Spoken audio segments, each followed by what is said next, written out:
과거 뉴스 속 오늘은 어떤 일이 있었을까요? 영상으로 떠나는 라떼 뉴스 여행 영상실로 오늘 엔! 안녕하세요. 아나운서 이현웅. 아나운서 조혜진입니다. 아우, 반갑습니다. 네, 반갑습니다. 과거를 보면 미래를 알 수 있다고 앞으로 지나간 오늘 날짜의 뉴스들을 저희가 매일매일 여러분께 알려드리면서 이 정보를 보시고 또 약간 미래를 또 생각해보는 그런 그렇죠. 시간을 가질 수도 있을 것 같습니다. 네, 자 그렇다면 이어서 12월 11일의 뉴스 속으로 한번 떠나볼까요?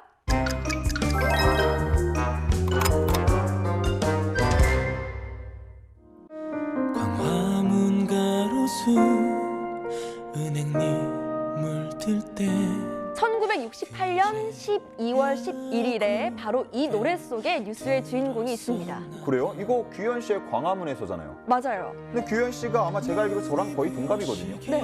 그 68년에는 태어나지 않았을 텐데. 규현 씨가 주인공은 아니고요. 바로 이 광화문에 관련된 뉴스입니다. 이 시조선 500년과 성수를 지어본 광화문이 41년 만에 다시 제자리를 찾았습니다. 광화문은 원래 1399년에 창건됐는데요. 이때 이름은 사방에서 어진이가 오가는 정문이라는 뜻의 사정문이었습니다. 그러다가 1452년 집현전 학사들에 의해서 광화문으로 개명됐는데요. 광화문, 네. 빛날 광, 꽃화. 빛날 광은 맞습니다. 아, 그래요? 네. 빛이 사방으로 덮고 교화가 만방에 미친다라는 뜻인데요. 교화구나. 네. 이 광화문은 임진왜란 때 소실됐다가 1865년 흥선대원군에 의해 경복궁과 더불어 중건됐습니다. 그리고 또다시 1927년 일제가 조선 총독부 건물을 지으면서 지금의 민속박물관 앞으로 이전하게 됐는데요. 그리고 한국전쟁으로 폭격을 맞았던 광화문을 바로 12월 11일 다시 복원한 겁니다. 이 공사로 파괴된 문루가 다시 지어졌고 위치도 현재의 자리로 옮겨놨는데요. 당시 복원된 광화문을 구경하기 위해서 멀리서 올라오신 분들도 많았습니다. 저는 70년 만에 시황 우리 다시 지어가지고 이제 처음 구경합니다. 근데 얘들한테 제주 시황 못지않게 참 잘 짓습니다. 자, 한편 12월 11일에는 이런 반가운 소식도 있었지만 안타까운 소식도 있었는데요. 바로 1년 뒤인 1969년으로 이동해 보겠습니다.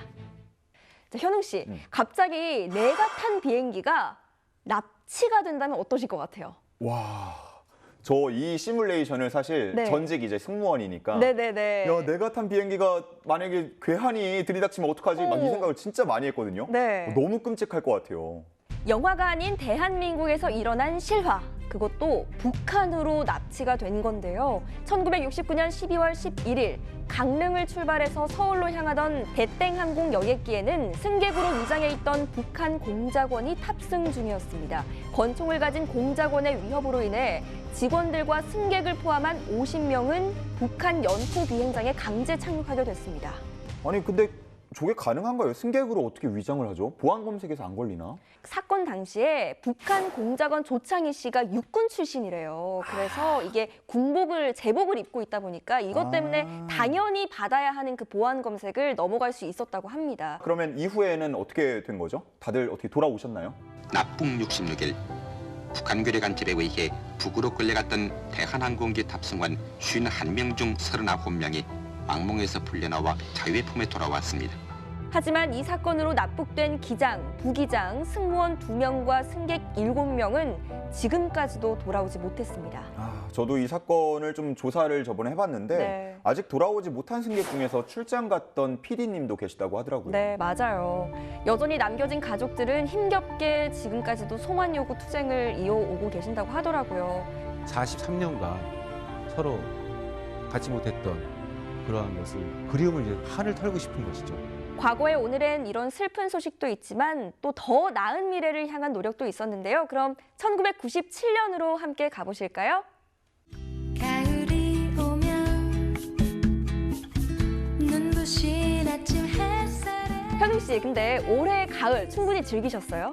아유, 말도 마요. 조금 이렇게 단풍잎이 좀 물드는 것 같아가지고 야, 이제 가을 좀 즐겨볼까 했더니 너무 추운 거예요. 그러니까 이게 요즘에는 계절이 그라데이션이 없는 것 같아요. 표현 좋네. 봄, 여름, 가을, 겨울 이렇게. 슝. 진짜 가을이 너무 짧아져가지고 안타깝습니다. 맞아요. 친환경이 아닌 필환경. 이제 기후위기는 30년 후, 50년 후의 미래가 아닌 지금 당장의 문제인데요. 약 1880년대부터 지구의 온도를 기록하게 됐고 이후 기후변화 데이터를 통해서 인간의 산업활동으로 이산화탄소량이 증가했다는 사실을 알게 됐는데요. 여기서 제가 또 좀 약간 유식한 척해도 되나요? 한번 해보세요. 그 마이클 만이라고 지구 시스템 과학센터장 오. 그분이 이런 말씀을 하셨죠. 지구 온난화를 집에 불이 났다는 뜻이다. 맞아요. 드디어 1997년 12월 11일 일본 교토에서 열린 기후변화 협약 총회에서 선진국들은 누가 어떻게 얼마나 줄일 것인지를 논의하며 최초로 온실가스 감축을 위한 국제적인 합의를 마련하는 데 성공했습니다. 합의안은 2012년까지 온실가스 배출량을 1990년을 기준으로 평균 5.2%를 감축하자는 내용이었는데요.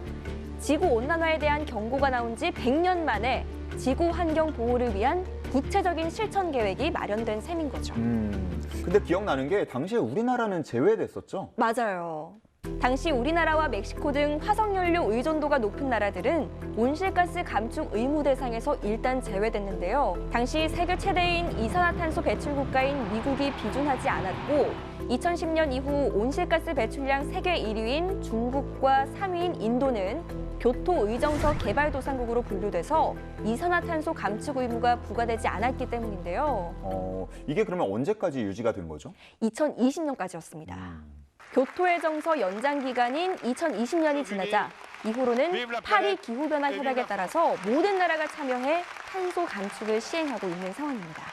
야, 이게 사실 요즘에는 환경 문제가 워낙 부각이 많이 되다 보니까 맞아요. 당연하게 느껴지는데 꽤 오래전부터 이런 노력이 있었다는 거를 오늘 통해서 또 알게 되네요. 맞아요. 정말 많은 역사가 담겨있는 하루하루가 아닐 수 없는데요. 영상실록으로 만나본 오늘의 과거, 우리 시청자분들은 어떠셨나요? 자, 그럼 다음 시간 더 알찬 오늘의 뉴스로 찾아뵙겠습니다. 안녕!